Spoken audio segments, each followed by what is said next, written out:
கர்த்தருடைய பரிசுத்தமான நாமம் மகிமைப்படுவதாக.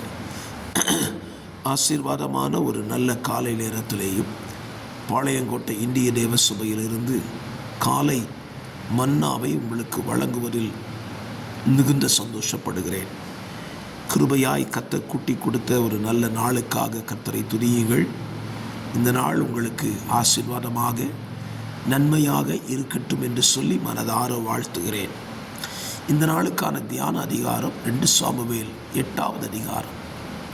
இந்த அதிகாரம் தாவீதினுடைய ராஜ்ய காலத்தில் தாவீது செய்த யுத்தத்தை குறித்து விரிவாய் சொல்லப்பட்டிருக்கிறது.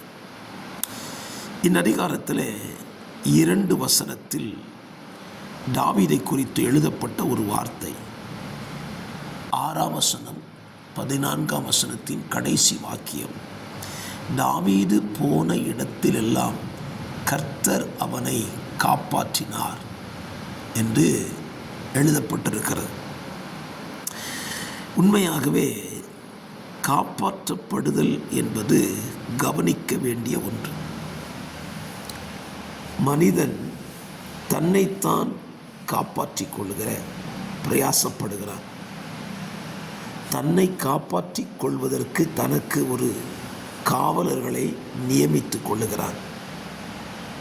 தன்னை காப்பாற்றுவதற்காக மிருக ஜீவன்களையும் மனிதன் பயன்படுத்துகிறான். இது எல்லாமே தற்காலிகமான வழிகள். ஒரு எஜமானனை ஒரு நாய் காட்கிறது என்று சொல்லுகிறார்கள். அது தற்காலிகமானது. மனிதர்கள் ஒரு எஜமானனை காப்பாற்றுகிறார்கள் என்று சொன்னாலும் தற்காலிகமானது. இதற்கெல்லாம் நமக்கு உலகத்திலே சான்றுகள் இருக்கிறது. நம்முடைய இந்தியாவினுடைய பிரதம மந்திரியாக இருந்த இந்திரா காந்தி அவர்கள் தனக்கு காவலனை வைத்திருந்தார்கள், மெய்க்காவல். ஆனால் அவர்கள் காப்பாற்றப்படவில்லை. ஆனால் இங்கே தாவீதை குறித்து படிச்சிங்கன்னா, தாவீது போன இடத்திலெல்லாம் கர்த்தர் அவனை காப்பாற்றினார்.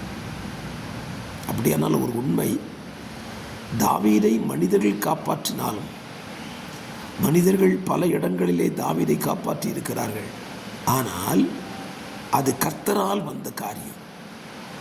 என்னை கேட்கிற அருமையான கர்த்தருடைய பிள்ளைகளே, நம்மை காப்பாற்ற வேண்டிய பொறுப்பை கர்த்தர் எடுத்துக்கொள்ளுகிறார்.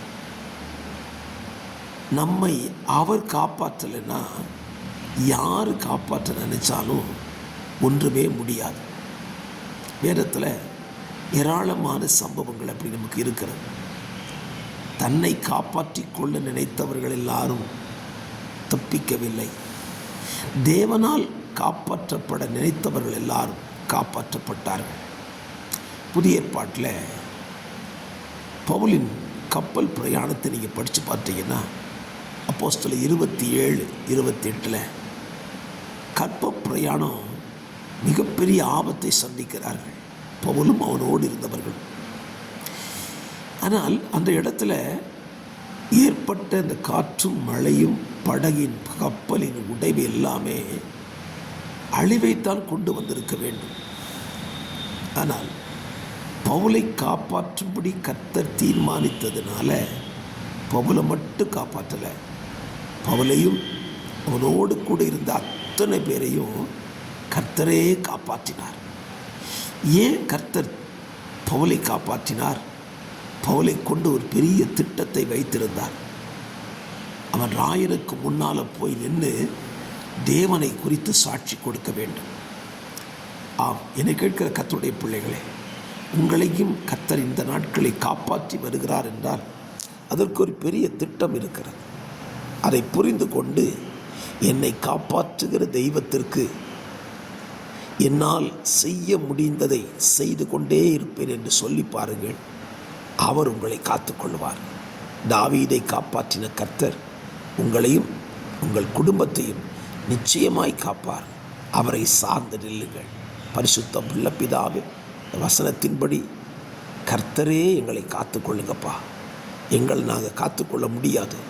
கர்த்தர் எங்களை காப்பாற்றி நடத்துவீராக. வார்த்தைகளை கேட்கிற நம்முடைய பிள்ளைகளை அப்படியே நடத்தும். இயேசுவின் நாமத்தில் பிதாவே, ஆமென்.